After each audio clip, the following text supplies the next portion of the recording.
Crowley, Crowley, Crowley, Crowley.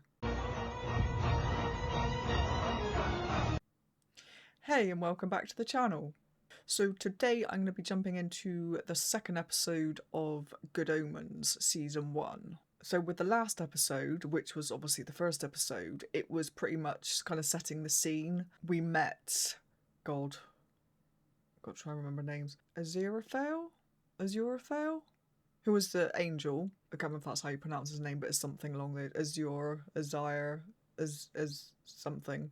Probably absolutely butchering the pronunciation of that, but there we go. That's what I'm calling him. And we met the other one, the demon. Crowley, not Crowley, Crowley, who is not from Supernatural. But anyway, so we've got an angel and we got a demon. We got Aziraphale and we got Crowley.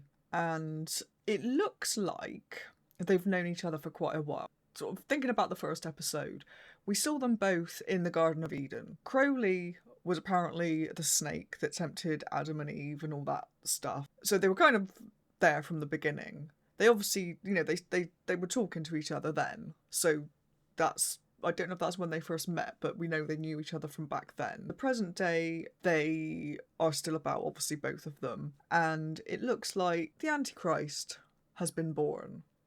Now, the first episode, there was a lot of kind of switching of babies and stuff like that. And there were two couples. One couple was supposed to take the Antichrist and raise it, which were the American couple. And then there was an English couple who weren't, basically. And the babies accidentally got switched. And the Antichrist, whose name is Adam, ended up with the English couple. Now, both Crowley and Aziraphale were watching what they thought was the Antichrist. So they were at the American's house watching their kid, and they were expecting a hellhound to show up on his birthday. I can't remember which birthday it was, but a hellhound was supposed to arrive to give him his power. He was supposed to name it. That was supposed to start Armageddon. Now, the hellhound didn't show up at that house, except it showed up for the other boy, Adam, the real Antichrist, who is at the English people's house, because they're raising him as their own. So, yeah, it's a bit of a mess. And apparently Armageddon is happening. So, yeah, that was quite a large recap, actually. I might as well have just sat here and watched the entire episode with you all again. But basically, it's quite a good refresher for me as well, honestly. It's probably been about a week since I watched the first episode. But yeah, I'm not quite sure where the show's going with this. I don't know if like we're going to stick with that particular story, the Antichrist, and if we're going to follow them both as they try to maybe shape him and shape Adam, and stop the Armageddon, or whether it's going to go in some other direction. I have no idea. So yeah, I think it's probably time for me to shut up now, finally, and actually get into the episode and see what's going on. So this is Good Omens, Season 1, Episode 2. Ooh, London. 2 days till the end of the world. Can I help you? That's the Gabriel? Something smells evil. Oh, that'll be the Jeffrey Archer books, I'm afraid. Well, we just wanted to stop by and check on the status of the Antichrist. The Hellhound has been set loose, and now the 4 horsemen of the apocalypse are being summoned. Seems good. Morning, Crowley. It's about the Antichrist. Yeah, great kid. Takes after his dad. God, his eyes really freak me out. Just hung around the wrong people. Meet the summoner. He has 4 items to deliver in his van. Excuse me. Who are you? Carmine Zingerber, National World Weekly, war correspondent. Wait. He signs first. It is just a formality who signs first. A formality. You make me a laughingstock in my country, and you tore out a formality. Somebody has to sign a peace agreement first.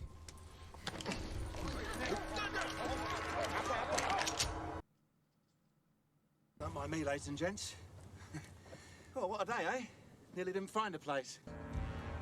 Package for you, miss. This show's just so random.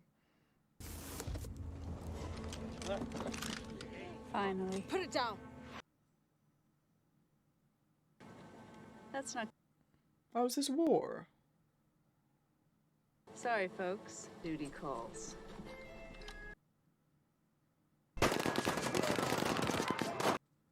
That has to be war, doesn't it? I didn't even think that that might be. She's the first Jesus. of four. Okay, yeah, cool. I mean, not cool, but Now 60 centuries of waiting are about to end.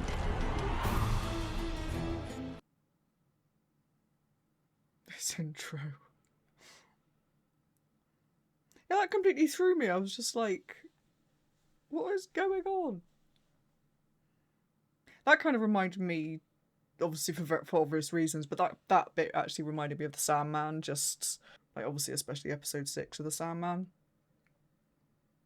Because, like, the first part of that episode, I had no clue that death was death. I thought they were, like, I don't know who I thought they were, but I didn't think they were death. Oh, moth. I guess the clue was probably in the war correspondent bit, wasn't it?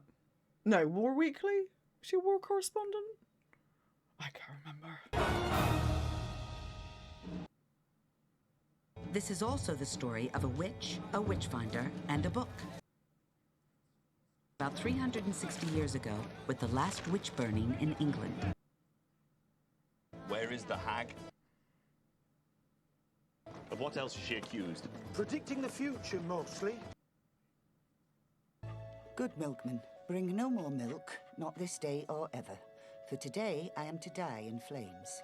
Yours, Agnes Nutter. Oh, it's her! I can't think of her name, but she's somebody, isn't she? She cured me of the howling tops. And killed my son of the bloody flocks. Obviously a witch. Clearly she must die. Adultery, Pulsiver. I should have been aflame 10 minutes since. Gather thee right close, good people. Come close until the fire near scorch ye. For I charge ye that all must see how the last true witch in England dies. And let my death be a message to the world.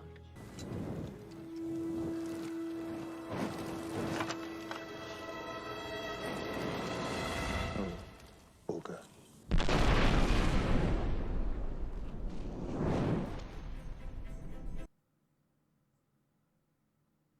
Agnes also left behind a box and a book.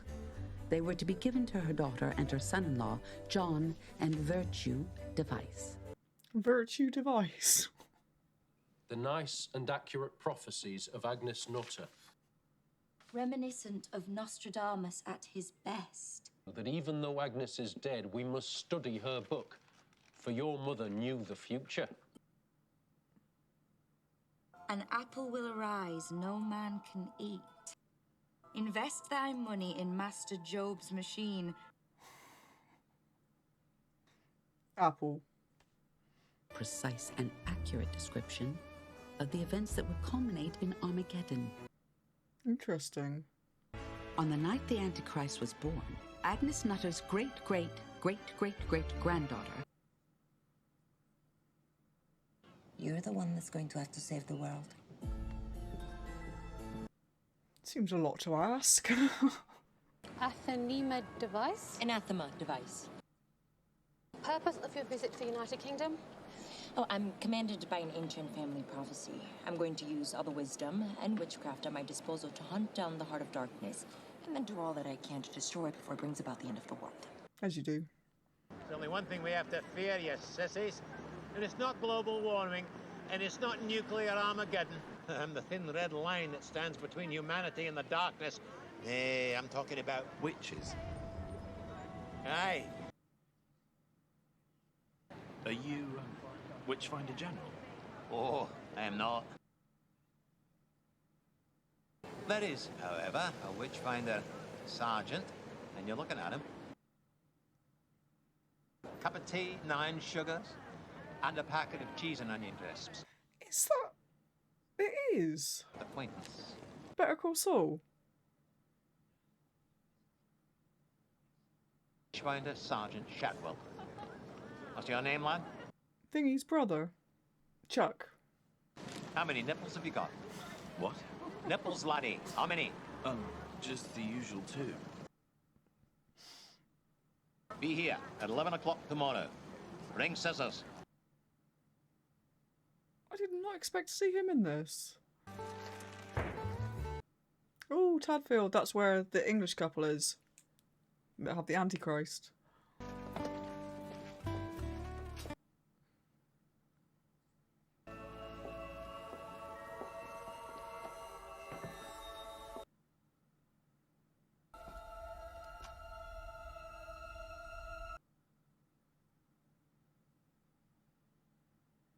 Right. To work. The only things in the flat Crowley devotes any personal attention to are the houseplants. He had heard about talking to plants in the early 70s and thought it an excellent idea. Is that a spot? Is it? But I've told you all about leaf spots. I will not stand for them!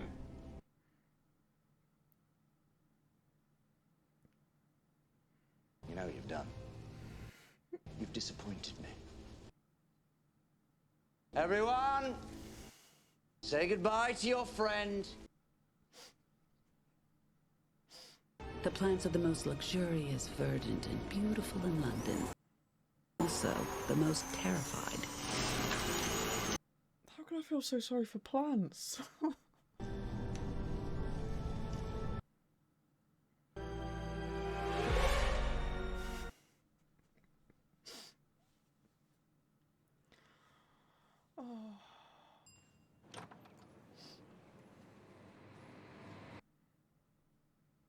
No, I don't do anything kinky except by prior arrangement. But if it's strict discipline you'll be wanting, you better tell me now, because it can take me half an hour to squeeze into the leather pinny. I'm sorry?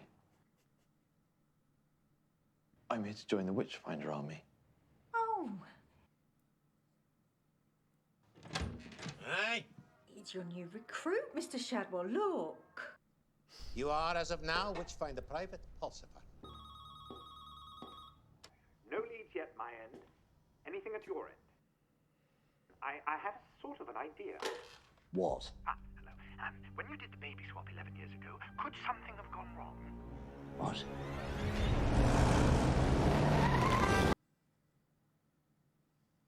A child has been lost, but you still know, We know. his age, his birthday. He's 11. Shit, so they don't actually know where he is then? So we only have to find his birth records through the hospital files. Which I guess makes sense. I just assumed at the end of the last episode, when they realised that they had the wrong baby, or the wrong child, that they would know how to find the English couple that was at the hospital at the same time, but...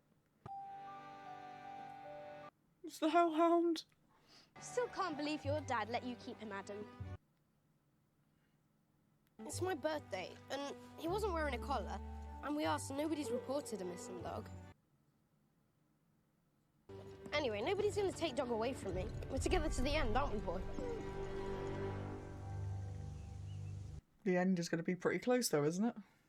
There's a witch moved into Jasmine Cottage. Mrs. Henson told my mother that the lady there gets a witch's newspaper. It's called The Psychic News.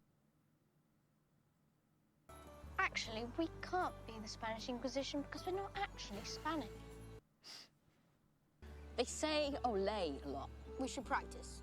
Before we start burning witches, we should start small and work our way up. The logic. It should have worked. But evil always contains the seeds of its own destruction. In the end, it will founder on the rocks of iniquity and vanish. For my money, it was just an ordinary cock-up.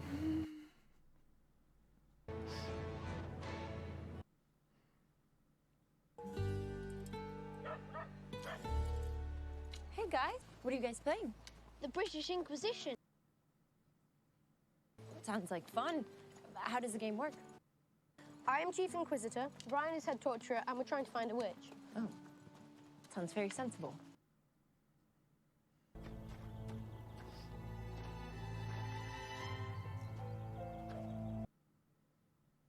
Let's go talk to some nuns.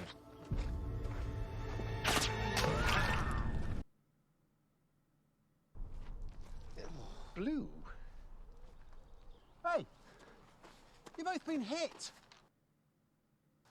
I don't know what you think you're playing at, right? God. Well, that was fun. This is definitely the place. Management training no longer meant watching half a dozen unreliable PowerPoint presentations. Firms these days expected more than that. They wanted to establish leadership potential, group cooperation, and initiative. Oh. Okay. Millie from accounts caught me in the elbow. Who's winning? You're all going to lose. What the hell did you just do? Oh. They wanted real guns, so I gave them what they wanted.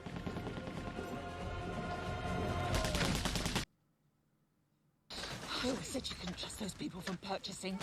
Bastards. Good grief. There are people out there shooting at each other. Lends weight to their moral argument. No, they aren't. No one's killing anyone. They're all having miraculous escapes. Wouldn't be any fun otherwise.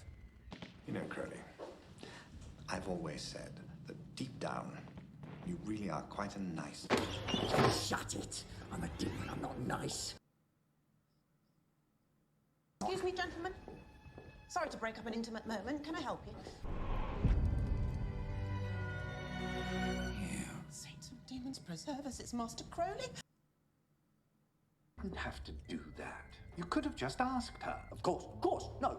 Yeah, excuse me, ma'am. We're two supernatural entities just looking for the notorious son of Satan. Wonder if you might help us with our inquiries.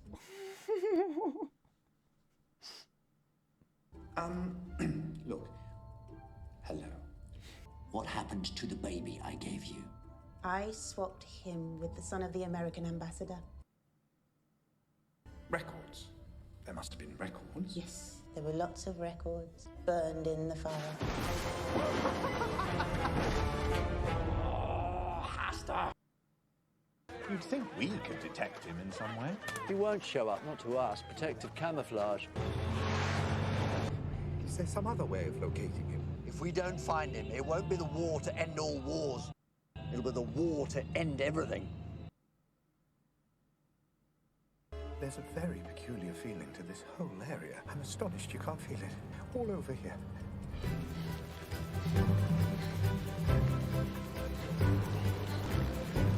Oh dear. Love. Flashes of love. But ridiculous. Last thing we need right now is... You hit someone. I didn't. Someone hit me.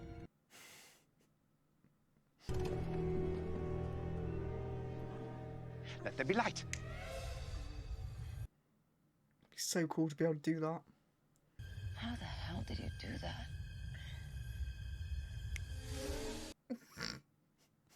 That's it. No bones broken.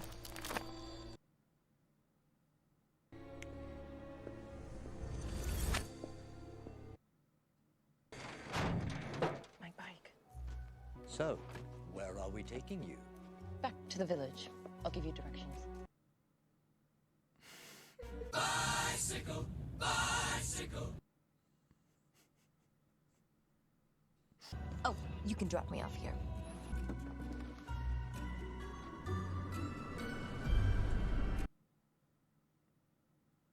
Hola, mi amor. How is it going? Lousy. It must be at the north end of the village, I'm certain of it. I just can't figure out where. The answers are always in the book. The book. Holy shit, Mom, I'm gonna have to call you back. In the car?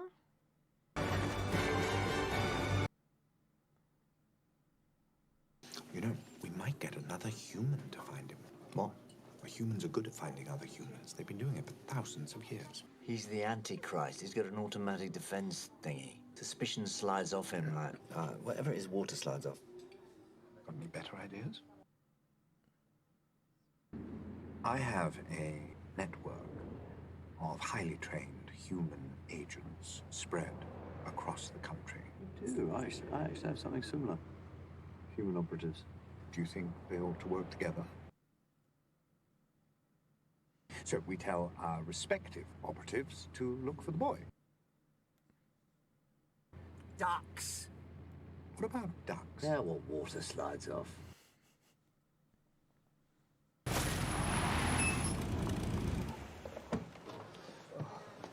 Oh, there's a book back there. Well, it's not mine. I don't read books. It has to belong to the young lady you hit with your car. That's what you lot do. Oh, jolly good, yes. Rather. So we'll both contact our respective human operatives then. Sorry? You all right? Perfectly, yes. Tip-top. Absolutely tickety-boo. Tickety-boo? Mind how you go. All right.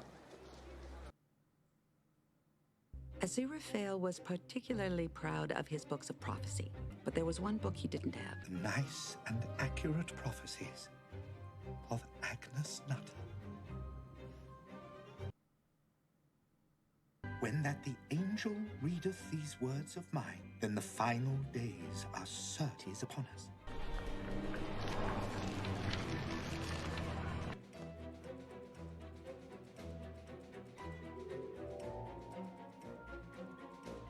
Hang on. It's a Tadfield. Or Tadsfield. With him that hath understanding, count the number of the beast.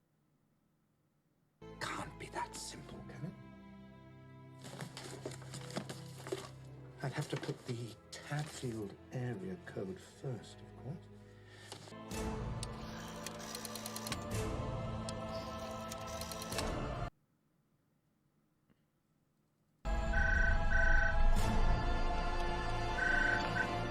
Tadfield 046666, Arthur Young, here. Dad, look! I got Dog to walk on his hind legs. Sorry, right number.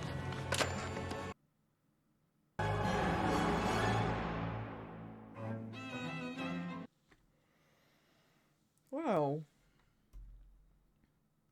So that episode was really interesting. Like, it went in a direction I did not expect. I mean, not really. Like, felt like a lot to wrap your head around. Like, it felt like they introduced a bunch of new characters. I'm not sure if we're going to see all of them again. It was one of those episodes where it kind of felt like I was missing a lot. There was like loads of references and things that were just completely going over my head. And it might be stuff that you kind of pick up on a rewatch, I'm not sure, and maybe I'll pick up loads more stuff in edits. But yeah, I honestly feel like I spent the first half of that episode just like wondering what was going on. It was just like obviously very funny. There was a lot of really funny stuff, like Crowley, and his plants was just brilliant. That must have been so hilarious to film. I'd love to see the outtakes if there are any out there, because I imagine it was just, I don't know if I'd have been able to keep a straight face, honestly. So, like most of it actually. But yeah, it was quite funny really, because there was certain parts of the episode that really reminded me of episode 6 of The Sandman. Like the bit at the beginning when we met War, that reminded me of Death. Not because the two characters are anything alike, but just because I spent the first part of that particular Sandman episode not realising who Death was. And it was kind of the same here. I didn't realise that was War until, chaos started happening. And then we went back in time to the 1600s, and that immediately reminded me of Hob. Like the bit where the Sandman was going back and visiting Hob, every 100 years to see if he still wanted to be alive and that sort of thing. So both of those things being in the same episode here reminded me of episode 6 of The Sandman. So that was quite odd. I don't know. I can't imagine that was intentional at all. Or maybe that's just kind of where my mind immediately went. But yeah, it was just something I thought was quite interesting. So yeah, obviously we had both Crowley and Aziraphale have realised that they lost the Antichrist. So they're now obviously looking for him. They've gone to Tadfield to look for him. Couldn't find him, found the witch instead, Aziraphale's now got her book, which you kind of would think that maybe he would have figured out, hang on a minute, why is that in the back of my car? It must be from the woman. She must know something about the Antichrist. But he hasn't made that connection? Or maybe he just really wanted that book, that's kind of gone out the window. I'm not sure. But surely he's going to make that connection at some point. But yeah, there were quite a few new characters. So obviously, you know, the witch that I just mentioned, she's obviously a descendant of the witch that was burnt in that flashback. Sorry, I am aware that this recap is kind of all over the place, but I'm just talking about things as I remember them. And then we had Chuck from Better Call Saul. I didn't recognise him, or at least I thought I recognised him, but I thought, no, that can't be him, because the accent completely threw me. But yeah, that was Chuck, which was interesting. So him and that other guy are obviously witch hunters, and then we've got the witch. So they're obviously going to come into play at some point. And then we've got, do we have anyone else? Actually, no, I don't think we have anyone else. It just felt like there was a lot more characters than that. But maybe there wasn't. Maybe it was just because of the flashbacks and stuff that it was just like, ooh, that's a lot of information to take in. But yeah, no, it was definitely good. And it just kind of feel like it's kind of set the mood for sort of where the rest of the season is going to go. But yeah, I am actually quite keen to jump in and see what happens next. But I almost think it would probably be good if I edit this episode first before I get into the next episode, because then I think I'm going to pick up a lot more stuff. So yeah, I'm really looking forward to getting into it. And obviously there's a second season now as well, isn't there? So I'll be able to jump straight into that after I finish this season. But yeah, if you've enjoyed this reaction, don't forget to do the subscribey thing. There should be a thingy showing up down here somewhere. But yeah, I will see you in the next episode. Bye bye.